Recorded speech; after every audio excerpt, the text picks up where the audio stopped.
अफीफ़ कायनात हबीब हबीब खुदा जनाब सैयदा आयशा सिद्दीक़ा सब कह दो रज़ी अल्लाह ताला अन्हा अल्लाह के पैगंबर के कदमों में बैठी है कि अचानक आसमान पर नजर पड़ी तो तैयबा कायनात ने देखा कि आसमान पर सितारे जगमगा रहे हैं, आसमान पर सितारे झिलमिला रहे हैं, सितारे तिलमिला रहे हैं, चमक और दमक रहे हैं।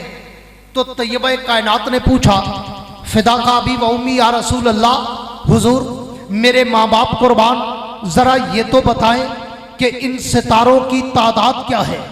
तो अल्लाह के पैगंबर ने फौरन ये नहीं कहा आयशा मैं आलिमुल गैब हूं अभी बताता हूं, बल्कि फरमाया नहीं वल्लाहु आलम अना लादरी, आयशा ये रब जानता है कि इनकी तादाद क्या है, मेरे इल्म में नहीं, लेकिन हाँ मेरा एक गैस, मेरा एक विजदानी कैफियत का इजहार, तखय्युल तसव्वुर कि ये सितारे लातादाद, ये सितारे बेशुमार, ये सितारे अनगणित, अगर कोई इंसान इन्हें गिनना चाहे तो वो गिनते गिनते थक सकता है, उकता सकता है, कैलकुलेशन का निजाम फेल हो सकता है, हिंद से खत्म हो सकते हैं, लेकिन इन सितारों को कोई शुमार नहीं कर सकता। तो तैयबा कायनात ने कहा अल्लाह के पैगंबर अगर ये सितारे लातादाद बेशुमार अनगणित, फिर मुझे ये तो बताएं कि आपकी पूरी उम्मत में, आपके पूरे असाब में, आपकी पूरी जमात में, आपके सारे यारों में, आपके पैरोकारों में, आपके वफादारों में, आपके जानिसारों में, आपके वफा शियारों में कोई ऐसा भी है कि जिसकी नेकियां आसमान के सितारों से भी ज्यादा। तो अल्लाह के पैगंबर ने फौरन फिलबदी जवाब दिया, बर्जिस्ता जवाब दिया, सोचो विचार करके नहीं, कैलकुलेट करके नहीं, इधर उधर देख कर नहीं, फौरन कहा हाँ आयशा मेरे यारों में, मेरे पैरोकारों में, मेरे वफादारों में, मेरे जानिसारों में मेरा यार उमर बिन खत्ताब वो मुकद्दस इंसान है कि जिसकी नेकियां आसमान के सितारों से भी ज्यादा। अल्लाह के पैगंबर ने जब इब्ने खत्ताब का नाम लिया तैयबा कायनात खामोश हो गई, मोहर बलब हो गई, सुकूत और सन्नाटा छा गया, खामोशी तारी हो गई। अल्लाह के पैगंबर तो चेहरा शनास थे और फिर तैयबा कायनात के चेहरे के खदोखाल को पढ़ना तो मेरे पैगंबर का कमाल था। हुजूर ने पूछा आयशा क्या बात है, मेरे जवाब के बाद मैंने तेरे चेहरे पे इज़हार मुसर्रत नहीं देखे। आयशा क्या बात है, मैंने अपने मेरे जवाब के बाद मैंने तेरे होठों पे हंसी की किरण रक्सा नहीं देखी। आयशा क्या बात है, मेरे जवाब के बाद मैंने तेरी जबीन पे इज़हार मुसर्रत नुमाया नहीं देखा। क्या तू मेरे जवाब से मुतमईन नहीं हुई? फूल नगर वालों मेरे जुमले दिल पे लिखना। कायनात के पैगंबर ने जब कहा आयशा तू खामोश क्यों हो गई, सवालों जवाब का सिलसिला आगे क्यों नहीं बढ़ाया, तो तैयबा कायनात ने कहा अल्लाह के पैगंबर आज मेरी एक बहुत बड़ी गलत फहमी दूर हो गई। हुजूर ने पूछा आयशा वो कौन सी, तो तैयबा कायनात ने कहा अल्लाह के पैगंबर मैं तो आज तक ये समझती थी कि शायद आपकी पूरी उम्मत में, आपके पूरे असाब में, आपकी पूरी जमात में, आपके सारे यारों में, आपके पैरोकारों में मेरा बाप अबू बकर सबसे आगे होगा, लेकिन आपने मेरे सवाल के जवाब में मेरे बाप अबू बकर का नाम नहीं लिया, उमर बिन खत्ताब का नाम लिया। तो मैं आज समझ गई कि मेरा बाप अबू बकर पीछे रह गया, उमर मेरे बाप से आगे निकल गया। फूल नगर वालों, असहाबे सुफ़ा वालों, पैगंबर का जवाब सुनो, तुम्हारा ईमान ताजा हो और तुम्हें अज़मत सिद्दीक के मीनारों की बुलंदी का अंदाजा हो। पैगंबर ने कहा आयशा आयशा आयशा तूने ये पूछा है कि सितारों से ज्यादा नेकियां किसकी है, तूने ये तो नहीं पूछा कि सारों से ज्यादा नेकियां किसकी है। अगर तुम मुझसे ये पूछती कि सारों से ज्यादा नेकियां किसकी है तो फिर ज़बान मोहम्मद से सुन, फरमान मोहम्मद से सुन, कलाम मोहम्मद से सुन, बयान मोहम्मद से सुन, विजदान मोहम्मद से सुन। उमर की सारी उम्र एक तरफ, उमर की किसकी? गूंज के कह दो, किसकी? उमर की सारी उम्र एक तरफ, तेरे बाप की एक रात का मुकाबला नहीं। मैं इस मकाम पे रुककर अहले ज़ौक़, अहले शौक़, अहले उमुक़, अहले बसीरत, अहले बसारत से कहा करता हूँ, कभी इस जगह पे आकर आप गोताज़न हुए कि अल्लाह के पैगंबर ने कितना बड़ा जुमला कह दिया। ये कोई मामूली जुमला है कि उमर की सारी उम्र एक तरफ। कौन उमर?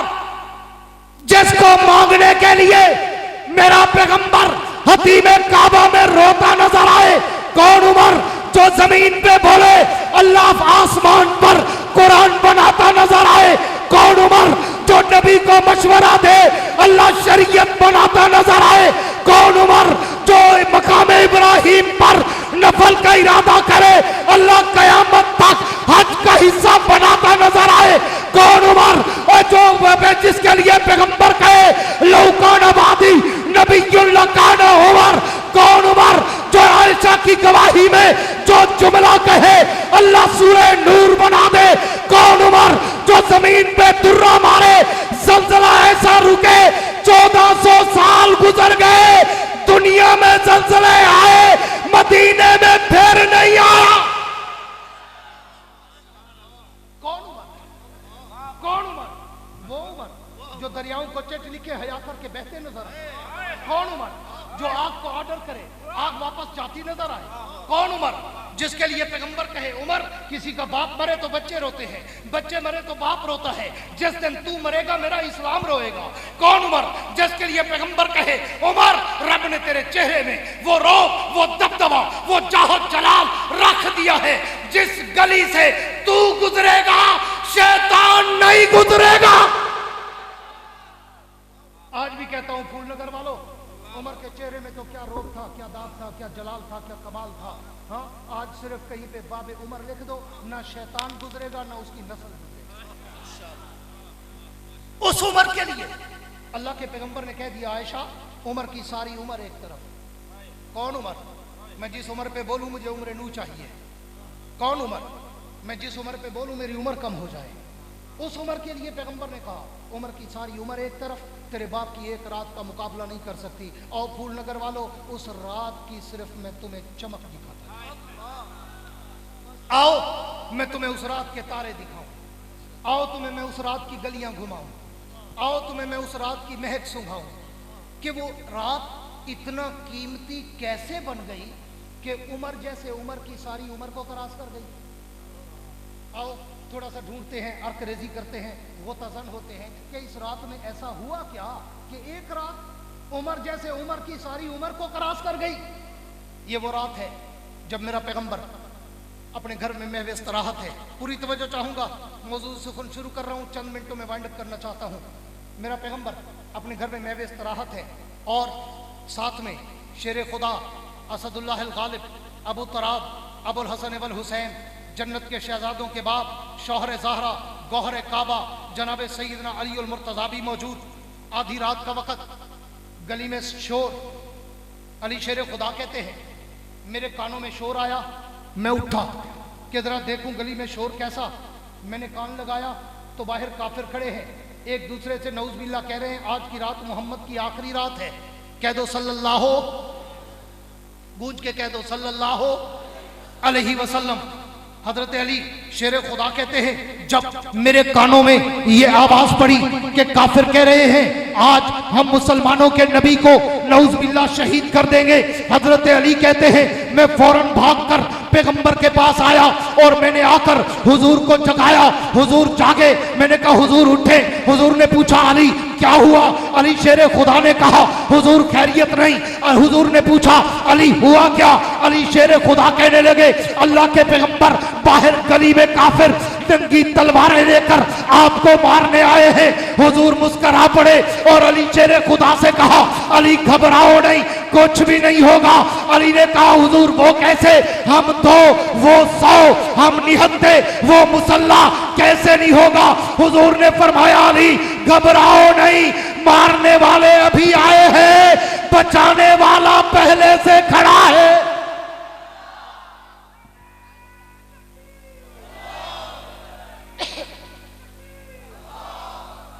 हुजूर मारने आए हैं। हुजूर ने कहा घबराओ नहीं, मारने वाले अभी आए, बचाने वाला पहले से खड़ा है। पूरी तवज्जो रखना, एक अपना ज़ौक़ अब्बासी का जुमला देने चला हूँ। अली शेर खुदा ने पूछा हुजूर कैसे? हम 2 वो 100, हम निहत थे वो मुसल्ला, हम अकेले वो जत्था। हुजूर ने फरमाया अली आज तमाशा तो देख, मैं इनके साथ करता क्या हूँ। हुजूर क्या करेंगे? हुजूर ने फरमाया अभी मट्टी उठाऊंगा, शातुल वजू पढ़ूंगा। पूरी तवज्जो से मेरे जुमले को दिल के कंप्यूटर में सेव करना, बड़ी देर तक दूर तक एंजॉय करते रहोगे। अभी मट्टी उठाऊंगा, शातुल वजू पढ़ूंगा, इनके मुंह में ऐसी डालूंगा आज रहेगी कयामत तक। मैंने एक जगह इंग्लैंड के सफर में ये जुमला कहा तो एक कुछ कम पढ़े लिखे लोग भी तो होते हैं ना जिनके काम ही सिर्फ तनकीद बराए तनकीद होता है, कहते हैं मौलाना कहाँ से इस्तेमाल किया? मैंने कहा मैंने यहाँ से इस्तेमाल किया कि हदीस में आता है क़यामत जब आएगी 10 मुहर्रम का दिन होगा, तो मैंने कहा 10 मुहर्रम को देख लेना मट्टी किसके मुंह में है। डालूंगा आज रहेगी कयामत तक। हुजूर उठे, मट्टी उठाई, शातुल वजू पड़ी, कुफ्र के मुंह पे डाली। उस दिन से कुफ्र अंधा हुआ, आज तक अंधा है। नाराए तकबीर, अज़मत मोहम्मद मुस्तफ़ा, अज़मत मोहम्मद मुस्तफ़ा, अज़मत सहाबा, अज़मत सहाबा, नाराए तकबीर।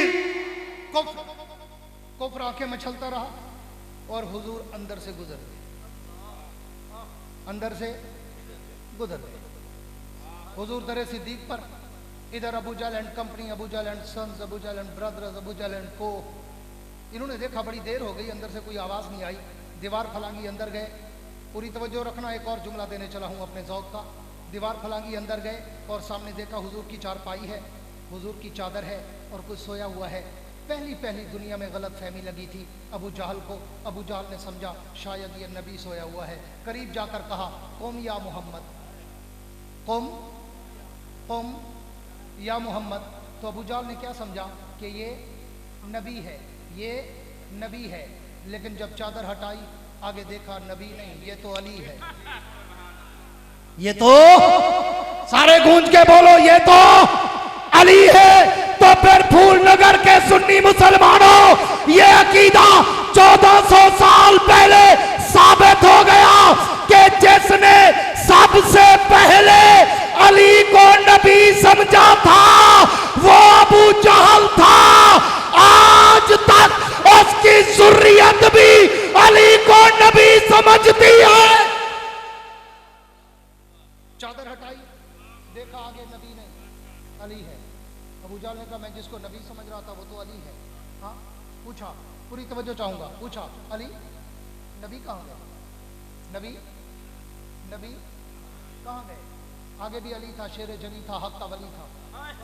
अली ने ना झूठ बोला ना तकिए का दर खोला। अली नबी कहाँ है? अली ने कहा वो तो चले गए, वो तो चले गए। अबू जहल ने फिर घुमा के पूछा कहाँ चले गए? अली ने कहा जहां जाना था। अबू जहल ने फिर पूछा कहाँ जाना था? अली ने कहा जहां चले गए।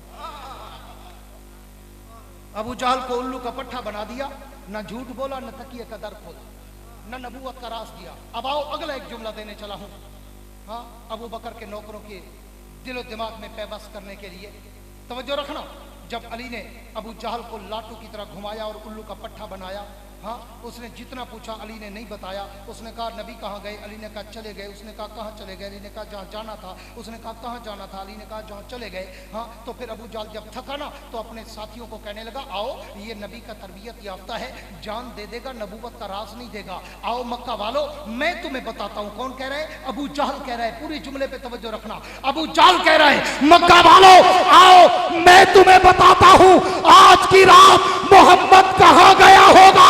सारे दूर भागे और आके लपके अबू जहल को कहने लगे जल्दी बता ताकि मोहम्मद का पीछा करे। और फूलनगर वालों अबू जहल के अल्फाज सुनना। अबू जहल कहने लगा मक्का वालों मेरा दिल गवाही देता है कि मक्के की धरती पर अबू